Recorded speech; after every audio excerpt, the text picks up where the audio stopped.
जैसे जैसे विधानसभा चुनाव नज़दीक आते जा रहे हैं वैसे वैसे ज़िले में चुनावी सरगर्मी बढ़ती जा रही है। हम इस वक्त हैं इटावा में, जहां हमारे साथ कांग्रेस पार्टी के ज़िला अध्यक्ष वरिष्ठ सदस्य भी मौजूद हैं और इसमें कुछ लोग आवेदनकर्ता भी हैं जिन्होंने अप्लाई किया है चुनाव लड़ने के लिए। प्रत्याशी, भावी प्रत्याशी, उनसे बात करते हैं कि इस बार जो चुनाव में प्रियंका जी के कांग्रेस की तरफ से जो आया है कि आवेदन शुल्क लिया जा रहा है, उस पर बात करेंगे। किस तरह के यहाँ पर चर्चाएँ चल रही हैं। अजय जी, इटावा में की बात करें अगर, 3 सदर विधानसभा सीट हैं, इटावा सदर, भरतना और जसवंत नगर। 1980 के बाद जो सूखा पड़ा हुआ है, इटावा सदर में सुखदा जी जीती थी 1980 में, जसवंत नगर बलराम सिंह जी। उसके बाद अब आप किन उस पर चुनाव लड़ने जा रहे हो? क्या लगता है कैसे सूखा ख़त्म होगा? देखिए, हम जो जनता के मुद्दे हैं उनको लेकर के चुनाव लड़ रहे हैं। हमारे नेता प्रियंका गांधी जी ने पूरे प्रदेश में हर मुद्दे को, जो जनता का मुद्दा था उस मुद्दे को उठाने का काम किया, उस पर लड़ाई लड़ने का काम किया और सरकार को उस पर घेरा, सरकार को उस पर चेताने का काम किया है। हम उन्हीं मुद्दों को लेकर के इस गवर्नमेंट, जो ये गवर्नमेंट है, भारतीय जनता पार्टी की गवर्नमेंट है, इस गवर्नमेंट के खिलाफ हम चुनाव लड़ेंगे और अपनी सरकार बनाएंगे। इस बार जो आ रहा है कि आवेदन शुल्क 11,000 रुपये की रसीद कट रही है जो अप्लाई कर रहे हैं चुनाव लड़ने के लिए, इसको आप कैसे देखते हैं कि कहाँ, जहाँ कांग्रेस पहले पैसे देती थी अब आवेदन शुल्क ले रही है, क्या पैसे की कोई कमी हुई है? देखिए, आवेदन शुल्क तो हम नहीं कहेंगे, उसमें साफ साफ सहयोग राशि के रूप में कहा गया है कि सहयोग राशि जमा करें। तो बहुत सारी बातें हैं, बहुत सारी बातें हैं। देखिए, ये हाईकमान का निर्णय है और हाईकमान ने जो निर्णय किया है कि जो 11,000 रुपये शुल्क लिया, शुल्क क्या, वो सहयोग राशि ले रहे हैं हम लोग, तो निश्चित रूप से वो कहीं ना कहीं हाईकमान ने देखा होगा। क्योंकि जनपद में जब भी मीटिंग होती है तो भारी संख्या में लोग वहाँ पर चुनाव लड़ने के लिए आ जाते हैं और ऐसे लोग आ जाते हैं जो वास्तव में चुनाव लड़ने की कतई स्थिति में नहीं है। तो ये निर्णय यहाँ पर जो स्थानीय हर ज़िले में कहा गया कि अगर पार्टी इस पर कुछ फीस या कुछ शुल्क लेने लगे या कुछ सहयोग राशि लेने लगे तो निश्चित रूप से प्रत्याशियों की में कमी आएगी और ये हो सकता है, इसी को लेकर के उन्होंने इस तरह का निर्णय लिया है। और ये आवेदन शुल्क नहीं है, ये सहयोग राशि है। नहीं, आप जिला अध्यक्ष हैं, आप इसको कैसे देखते हैं? अगर आपकी व्यक्तिगत बात की जाए कि जो शुल्क लिया जा रहा है या सहयोग राशि है। देखिए, बिल्कुल यहाँ से आवाज़ उठ के गई है, हर जनपद से आवाज़ उठ के गई है, तो कहीं ना कहीं उन्होंने इस बात को लागू कर दिया है। लागू कर दिया जी। तो हमारे साथ एक वरिष्ठ कांग्रेस के बहुत ज़्यादा वरिष्ठ सदस्य हमारे साथ मौजूद हैं, उदयपान जी, उनसे बात करते हैं। सर, आप बताइए, चुनाव होने वाले हैं, सहयोग राशि मांगी जा रही है, आप इसको देखते हैं? क्या भीड़ कम करने के लिए ये सारी चीज़ें हो रही हैं? ये ऐसा कुछ नहीं है। ये सहयोग राशि पहली बार नहीं ली जा रही, इससे पहले भी ली जाती रही। 1989 में भी सहयोग राशि ली गई थी, फिर 2002 में 5,000 रुपया लिया गया था, तब आवेदन गए थे। अब फिर एक बार फिर ये सहयोग राशि मात्र एक फार्म के साथ, जैसे कोई भी अगर आवेदन करते हैं एक शुल्क है, ऐसे ही जैसे हमारी पार्टी का अगर कोई सदस्य बनता है तो उसका 5 रुपया है, सक्रिय सदस्य बनता है तो उसका 125 रुपया है, और उसमें भी अगर वो मेंबरशिप के कमेटी में चुनाव लड़ता है तो उसका 100 रुपया है।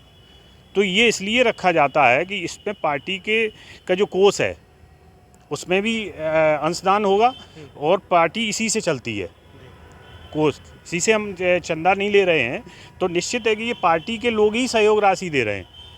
तो निश्चित है कि ये पहली बार नहीं हुआ, इससे पहले भी आवेदन शुल्क न हो के सहयोग राशि है पार्टी के, और उससे क्या है, व्यवस्थित तरीके से आवेदन लोग देंगे। अभी क्या है कि खाली पन्ने पर लेके चले आए आवेदन, हमारा ले लीजिए, ऐसा नहीं है। अब विधिवत उस पर लिखा जाएगा, उसका रिकॉर्ड होगा, सब कुछ होगा।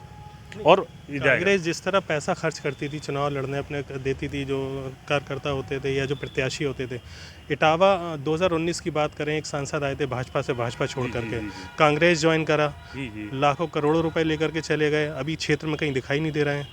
कहीं कोई रुपया लेके कोई नहीं चला गया है। पार्टी न कभी रुपया देती है, पार्टी सहयोग करती हैं, जैसा कि हमेशा से होता रहा है कि पार्टी का एक चुनाव आयोग का नियम है कि इतने पार्टी से रुपया खर्च किए जा सकते हैं। जैसे लोकसभा में 27 लाख है और इसमें 12 लाख है, तो उसी को वो मदद करती है, वो भी पार्टी कोष से ही करती है।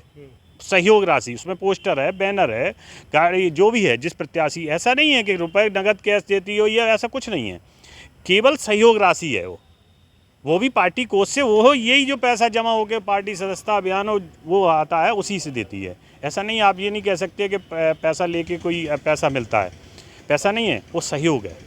वो सहयोग है। हमारे साथ शहर अध्यक्ष पल्लव दुबे जी मौजूद हैं, उनसे बात करते हैं। सर, आप कैसे देखते हैं जो सहयोग राशि ली जा रही है, अभी तक कितने आवेदन आपके पास आए हैं?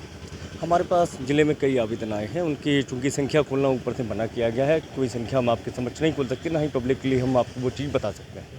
आवेदन शुल्क का या सहयोग राशि का एक मानना है, बहुत अच्छा ये नेतृत्व का डिसीजन, और नेतृत्व का जो भी निर्णय है वो हमारे लिए सर्वोपरि है। अगर उन्होंने सहयोग राशि रखी है तो उन्होंने बहुत अच्छा सोचा होगा, उनका निर्णय बहुत अच्छा है, हम सभी कांग्रेसियन उसका स्वागत करते हैं। चुनाव को कैसे देख रहे हैं आप? जो सूखा पड़ा हुआ है 40 सालों से, उसको कैसे भरेंगे आप? उस सूखे को ही दूर करने के लिए तो कांग्रेस पार्टी ने यहाँ पर आदरणीय प्रियंका गांधी जी को यहाँ पर भेजा है, और उस सूखे को आदरणीय अजय कुमार लल्लू जी के नेतृत्व में, प्रियंका जी के नेतृत्व में यहाँ के कांग्रेस का एक एक कार्यकर्ता दूर करने का काम करेगा। हम जनता के हित की लड़ाई कर रहे हैं, जनता के लिए लड़ रहे हैं। कोरोना काल आपने देखा, उसके बाद आपने भयंकर भुखमरी देखी, आपने उसके बाद दवाइयों का वितरण देखा। हर काम में कांग्रेस पार्टी जनता के हित में खड़ी है, और हम उन्हीं आधार पर जाकर इस सरकार की नाकामियों को दिखाना चाहते हैं कि ये सरकार कितनी नाकाम है। हम सपा और बसपा का भी मुखौटा खोलना चाहते हैं कि वो बीजेपी के जो एजेंट के रूप में यहाँ पर काम कर रहे थे, हम उनका भी मुखौटा खोलना चाहते हैं कि यहाँ अगर लड़ने का कोई काम कर रहा है सरकार से तो वो कांग्रेस है। इन बहरूपीय सपा और बसपा का मुखौटा, भाजपा की जो चादर के नीचे जो दबे हुए हैं, उनका मुखौटा भी हम उठाने का काम करेंगे, और कांग्रेस पार्टी 2022 में विजय प्राप्त करेगी। तो मुखौटा भी हटाएंगे। हमारे साथ एक अल्पसंख्यक चेहरा है, शहर के काफ़ी बड़े, प्रदेश के उपाध्यक्ष भी हैं अल्पसंख्यक मोर्चे से, राशिद भाई, इनसे बात करते हैं। राशिद भाई, आपने भी आवेदन किया है, अल्पसंख्यक आप चेहरा हैं, क्या लगता है अल्पसंख्यक आपको वोट दे और क्यों दे वोट? देखिए, अल्पसंख्यक वोट क्यों दे, ये बड़ा गंभीर आपने सवाल पूछा, और उसका एक ही उत्तर है। जब इस देश के ऊपर नफ़रत की राजनीति थोपी जा रही थी और अल्पसंख्यक समाज को ये कहा जा रहा था कि आप इस देश के नहीं हैं, एनआरसी के दौरान, एनआरपी के दौरान आपको इस देश से निकालने का काम किया जाएगा। जब जामिया यूनिवर्सिटी में छात्रों ने एक साधारण सा आंदोलन किया, उन पर लाठीचार्ज किया गया, महिलाओं के साथ रात में उनके हॉस्टल में घुस के लाठीचार्ज किया गया, तब सिर्फ और सिर्फ हिंदुस्तान से एक नेता निकली, आदरणीय प्रियंका गांधी जी ने इंडिया गेट पर ये बताने का काम किया कि आप अल्पसंख्यक समाज के लोग घबराएं नहीं, प्रियंका गांधी और कांग्रेस पार्टी आपके साथ है। जब जब इस देश में नफ़रत के खिलाफ अल्पसंख्यकों को प्रताड़ित करने का काम किया जा रहा है, तब तब कांग्रेस पार्टी उनकी आवाज़ बनी है। कांग्रेस पार्टी आदरणीय प्रियंका गांधी जी, आदरणीय राहुल गांधी जी उनकी आवाज़ बने हैं, और उनके साथ कंधे से कंधा मिलाकर खड़े हुए हैं। और पिछले आप जो 70 साल के सूखे की बात कर रहे हैं, जितनी भी आपने अभी बात करी, मैं उसी का जवाब आपको ये देता हूँ कि मुसलमान जो अल्पसंख्यक समाज जो है, वो 70 साल से जो प्रताड़ित है क्षेत्रीय पार्टियों से, और जो अपने आप को तथाकथित बहुत बड़ी पार्टी हिंदुस्तान की और दुनिया की बताने की कोशिश करते हैं भाजपा के लोग, उनने जो प्रताड़ित किया है, उनके खिलाफ अल्पसंख्यक समाज पूरा खड़ा है, और प्रियंका गांधी जी के कंधे से कंधा मिलाकर उनको 2022 में जिताने का काम करेगा, उनको वोट करने का काम करेगा, और उनकी सरकार बनाने का काम करेगा। अच्छा, चाचा भी आ गए उत्तर प्रदेश की राजनीति में, चाचा जान असदुद्दीन ओवैसी, उनकी बात करें, वो भी कह रहे हैं कि मुस्लिम आप अपने हक मांगिए, वो इटावा भी संभवतः आएंगे, तो अब कहाँ मुस्लिम कहाँ बट रहा है? चाचा भी आके खड़े हो गए हैं। देखिए, भाजपा और चाचा में क्या फ़र्क है? भाजपा का चाचा का दूसरा नाम भारतीय जनता पार्टी है। वो सब जानते हैं क्या क्या उन्होंने पीछे किया है, वो सब जानते हैं, और कहाँ कहाँ उन्होंने सहयोग किया है वो जानते हैं। देखिए, 119 सीटें उनके गृह राज्य में हैं, वो 7 सीटों पे सिर्फ चुनाव क्यों लड़ते हैं? वो अपने यहाँ 7 सीटों पे चुनाव लड़ेंगे, और हमारे उत्तर प्रदेश में आके सब सीटों पे चुनाव लड़ेंगे, बिहार में जाके सब सीटों पे चुनाव लड़ेंगे, महाराष्ट्र में जाके सब सीटों पे चुनाव लड़ेंगे। ये बताने का काम करता है कि आप चुनाव लड़ने यहाँ नहीं आते हैं, यहाँ मुसलमान के दर्द पे नमक छिड़कने और उनके दर्द को और बढ़ाने आते हैं। नहीं, चाचा जान 2017 में तो नहीं आए थे, तब भाजपा क्यों आ गई थी सीटें लेके? देखिए, भारतीय जनता पार्टी किस कारण आई ये आप सब जानते हैं, ये लंबा इशू है। उनके झूठे वादे, उनके द्वारा किए गए ऐसे वादे जो कभी पूरे नहीं कर सकते थे, जो उनके नेताओं ने और उन्होंने खुद ने उसको बाद में जुमला करार दिया, उसकी जनता उसके बहकावे में आई थी और सरकार बनी थी। अच्छा, हमारे साथ एक और ब्राह्मण चेहरा है, प्रशांत तिवारी, अप्लाई किया है इन्होंने इटावा सदर से। भाई, अप्लाई आपने किया है, फॉर्म ज़रा देखना चाहेंगे आपका, लेकर के आए हैं जो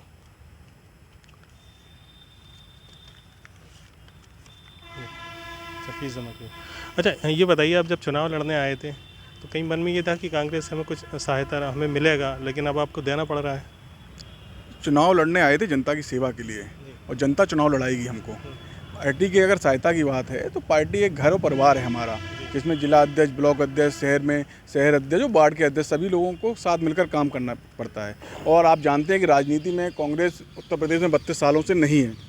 जब 32 सालों से हम कांग्रेस पार्टी की सरकार नहीं है उत्तर प्रदेश में, तो ऐसे में अगर पार्टी सहयोग की राशि के रूप में कहती है तो हमें दिक्कत क्या है, क्योंकि ये संगठन एक परिवार है। अगर परिवार में किसी को कोई ज़रूरत है तो हम सबको मिलकर उसका साथ देना चाहिए। ब्राह्मण चेहरा है, कितनी नाराज़गी है ब्राह्मणों में? क्या लगता है सदर से आपने अप्लाई किया है, वोट मिल पाएगा आपको? उत्तर प्रदेश में भारतीय जनता पार्टी की सरकार में ब्राह्मण ही सबसे ज़्यादा ठगा गया है। इस सरकार में सबसे ज़्यादा ब्राह्मणों की हत्याएँ हुई, सबसे ज़्यादा ब्राह्मणों के एनकाउंटर हुए, पर इस सरकार में ब्राह्मण सचेत है और कांग्रेस पार्टी के साथ है। उत्तर प्रदेश में कांग्रेस पार्टी की सरकार बनने जा रही है, जिसमें ब्राह्मण और मुस्लिम दोनों साथ हैं, इसलिए उत्तर प्रदेश में कांग्रेस पार्टी की सरकार बनेगी। इसलिए बनने जा रही है। एक और हमारे साथ वरिष्ठ सदस्य कांग्रेस के यादव चेहरा है, आपने भी अप्लाई किया कहीं से? नहीं, अभी तो मैंने इस बार अप्लाई नहीं किया है, पर आगे देखते हैं क्या स्थिति बनती है। अभी अप्लाई नहीं किया है। इटावा से आप 3 सीटों से कहीं ना कहीं कराएंगे, क्या लगता है? 40 साल से सूखा पड़ा हुआ है, किस उसमें मुद्दों पे आप वोट मांगेंगे? जसवंत नगर में चाचा कब्जा किए हुए हैं। मैं आपकी बात में थोड़ा संशोधन करना चाहता हूँ। आपने जो कहा 40 साल से सूखा, ये सूखा नहीं है। एक बड़ी नदी का जब रास्ता डाइवर्ट किया गया तो जहाँ से हटी वहाँ सूखा आता है। ये जो अभी तक डाइवर्जन होता रहा, ये उसका असर है जो आप कह रहे सूखा है।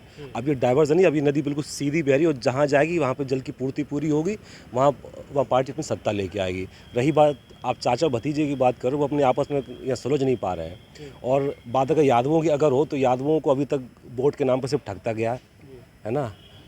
जाति मजहब की पार्टी लाके उसको मतलब बांटने का काम किया।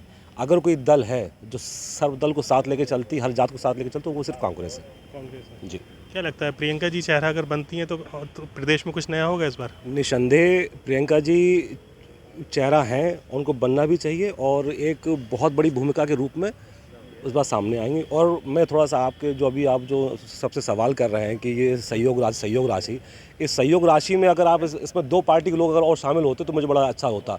इसमें अगर ये बसपा के वामसे वाले लोग होते और राम मंदिर के मामले में जो लोग चंदा मांगे वो भी अगर शामिल होते तो हमें थोड़ा अच्छा लगता। हम लोग पार्टी का एक सहयोग करें और ये पार्टी का एक प्रोटोकॉल है, एक नियम यहाँ बनाया गया है, उस नियम के तहत ये जो नियम यहाँ बनाया गया उस पर हम लोग सब लोग काम कर रहे हैं। सब लोग काम कर रहे हैं। एक बार हमारे साथ कांग्रेस के वरिष्ठ सदस्य, आप बताइए सहयोग राशि की बात जो चल रही पूरे प्रदेश में कि कांग्रेस अब सहयोग क्यों ले रही है? पहले तो देती थी, कैसे देखते हो आप? ऐसा है कि अभी हमारे वरिष्ठ साथियों ने ये बताया, सहयोग राशि पहली बार नहीं सहयोग राशि ली जा रही है। 2-3 बार सहयोग राशि 2002 में मैंने भी सहयोग राशि दी है ऐसा। लेकिन मेन बात यही है, जो हम आम जनता, आम कार्यकर्ता, छोटा कार्यकर्ता, सभी कांग्रेस में सभी को अधिकार है टिकट मांगने का। लोगों ने ये समझा कि पार्टी के वरिष्ठ नेताओं ने कि सहयोग राशि के नाते कुछ छटनी हो जाएगी। इस छटनी के नाते थोड़ा सहयोग, जो फालतू वादक दल के लोग हैं सोचते हैं कि कांग्रेस से टिकट मिल जाए, इस टिकट के लिए सहयोग राशि कोई महत्व नहीं रखती है। पार्टी का सहयोग है, हम लोग बराबर निरंतर जब भी पार्टी कहेगी सहयोग के लिए हम लोग एक ही ज़मीन का कार्यकर्ता सहयोग राशि देने को तैयार है। ये कोई फीस नहीं है, सिर्फ एक राशि है पार्टी हित में, तो हम लोग इसके लिए कोई दिक्कत नहीं है, किसी को ऐतराज़ नहीं है। पूरे प्रदेश में यही चल रहा है, सभी सहयोग राशि को तैयार है, सभी तैयार हैं। तो ये हमारे साथ थे कांग्रेस के वरिष्ठ सदस्य और जिला अध्यक्ष वगैरह, इनका कहना था कि सहयोग राशि है, ये कोई आवेदन शुल्क नहीं है। जिस तरह से सहयोग करके हम पार्टी को अपना आगे बढ़ाना चाहते हैं और कहीं ना कहीं उसमें प्रियंका जी अगर चेहरा बन के आती हैं तो इस बार प्रदेश में ज़रूर कांग्रेस अपना काम करके आगे ज़रूर निकल के आएगी। मोहम्मद फारिक, ABP गंगा, इटावा। ABP गंगा, खबर आपकी, जुबान आपकी।